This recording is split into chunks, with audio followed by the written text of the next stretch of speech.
Who's bobo now? Who's bobo now? Ano ba yan? Kagigil. Yan ba yung makalat na post sa social media ngayon? March 2020 pa yung post na yan. Nabasa ko yan. Alam nyo ba yan, mga batang helmet?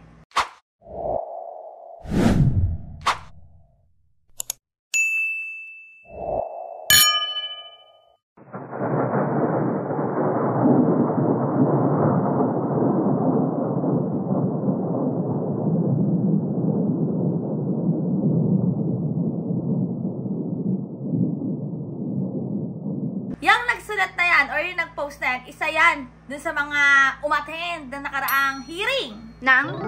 sa Congress. Ng mga ano? Hearing ng mga About ano? sa mga vloggers nga daw, mga content creators. Pero ayan nga, mga batang helmet, oo. Talaga, yung post na yan is March 2020 pa. Kasagsagan ng COVID-19. At tingnan nyo naman, no? Ano? Ingungud-ngud daw sa isang balding COVID-19. Talaga lang? At sino ang ingungud-ngud? Nakakaloka, mga kabatang helmet. Di ba isa nga yan sa mga umiyak? Siya yun ba yun? Pero ang sinasabi nila during that hearing na mali nga daw yung caption ng isa sa mga mainstream media na nag-post na bakit sila umiyak or umiiyak during the hearing. Pero kahit ano pa ang rason nila, bakit sila naiyak nun at bakit sila umiyak, sa kanila na yun kung ano yung rason. Pero base sa mga nanonood at napanood natin, alam naman natin kung bakit sila umiyak. Sa observation natin. Pero ayan nga, mga batang helmet, no, noon pa naman talaga nila tinitira si VP Lenny. At merong resibo, ha? Yan. Yan, no. Naglabasan yung mga dati nilang post. May mga nagre-post ngayon. And, nako, sinasabi niya na angat buhay. Angat buhay lang. Wow! Lang, diba? Lang. Buti pa ang angat buhay. Maraming natutulungan. Maraming nare-reach out. Maraming mga programa. Eh yan ba? May mga natutulungan ba sila? May tinutulungan ba sila? Sarili nila? Pero kung meron man sila tinutulungan, sa kanila na yon. Oo. Wow. Hindi man natin kina-question yun. Oo, di ba? Malaya naman sila sa pagtulong kung talagang tumutulong sila. Pero ayan nga, mga kabatang helmet, no? Mayroon pa siyang nakalagay na Let Lenny Lead. Buti pa si VP Lenny, talagang public servant. Oo, talagang naman. bibigay na serbisyong totoo. At si VP Lenny daw yung ingungud-ngud niya. Ingungud-ngud. Ingungud-ngud daw lahat eh. Saan? Ingungud-ngud kayo lahat sa isang balding COVID-19. At tanong ko lang, nakikita mo ba ng ng mga mata mo ang COVID-19, yung virus na yan? Hello? Pwede naman yan sabihin. Microscopic. Joke. Airborne nuclei yan. Hello? Joke. Di ba ganun sila? Parang wala naman akong narinig na sinabi niya joke during the hearing. Pero, nako, videographer ha, meron siyang sinabi na good for you.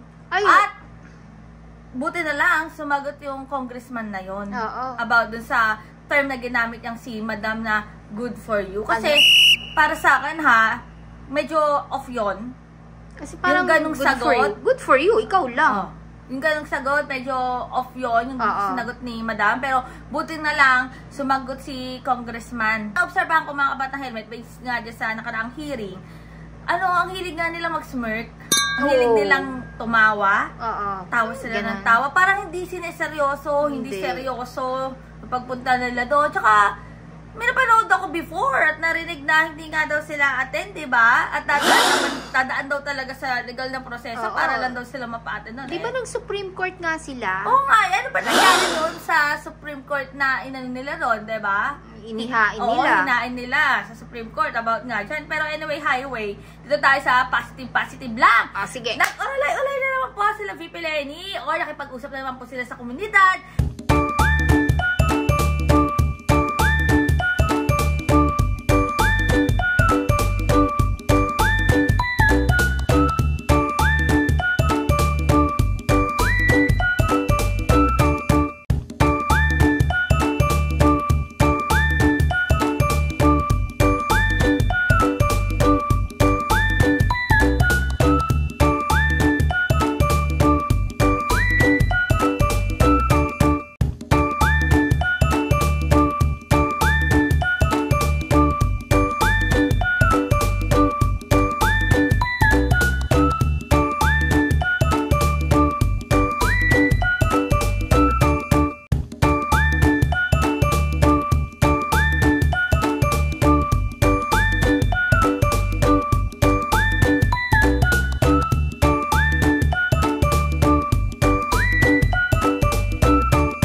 yan or mga naninirahan sa community na yon. Diba? Yung talaga maganda eh. Yung may interaction, may immersion. Kaya talaga ako, congratulations talaga kay BP Lenny at malapit ang mga Batang Helmet March 28.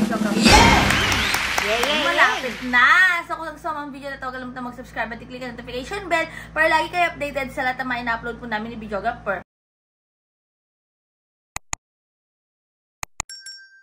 O diba, yung Orolay-Olay, si VP Lenny lang naman nakakagawa niyan. Orolay-Olay? Yes! Si VP Lenny lang nakakagawa ng Orolay-Olay. Tungkol saan yan? Pakikipag-usap sa community. O, Bakit? Diba? Ba't nag-uusap? Siyempre, para malaman mo kung ano talagang kailangan ng komunidad na yon or ng purok na yon. Kung anong problema, kung anong kailangan, yes, at anong maging solusyon. Tapos, babanatan niya ng mga ganyang fake news. Inugod sa? Balde ng COVID-19. Wow! Wow. Galing mo, te. At saka videographer ha, the guts and the nerve para magsalita ng ganon nung time na yon na ang Vice President is si VP Lenny. Para sabihan mo ang VP ng ganon. Oo, di ba? Kabastusan yan. Yes, pero ngayon, mga kabatang helmet, iba naman ang sinasabihan nila. Oo. Di ba? Iba naman. Iba naman. Kasi ang VP ngayon, si Madam Sara. Oo.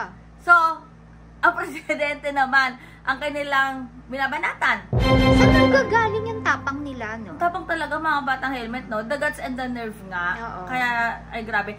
Sabi ko nga sa inyo, kailangan pa rin galangin natin at irespeto yung mga nakaupo. Kasi hindi na yan eh. Nakaupo na sila. Lalo na ang presidente, di ba? Ang vice president. Pero, kung may ginawang katiwalian, dapat talaga papanagutin. Especially the Confi funds. Diba? Alamin kung bakit. Ano ba yung nangyari sa Confi funds? Pero nagtataka lang talaga ako. Kailan ba ang balik dito ni Madam Sara?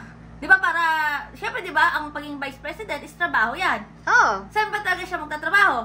Ano yun? Remotely? Work from Hague. Ang ganda ha. Wow. Hindi work from home. Ano? Work from Hague.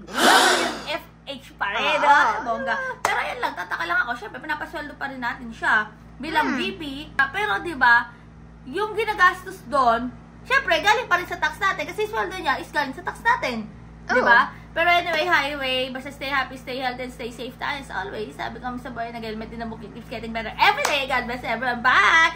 Buti pa si VP Lenny. Marami ang nagawa. Oo. Talagang let Lenny lead. Yes? Diba? Kasi gusto mo mag-lead.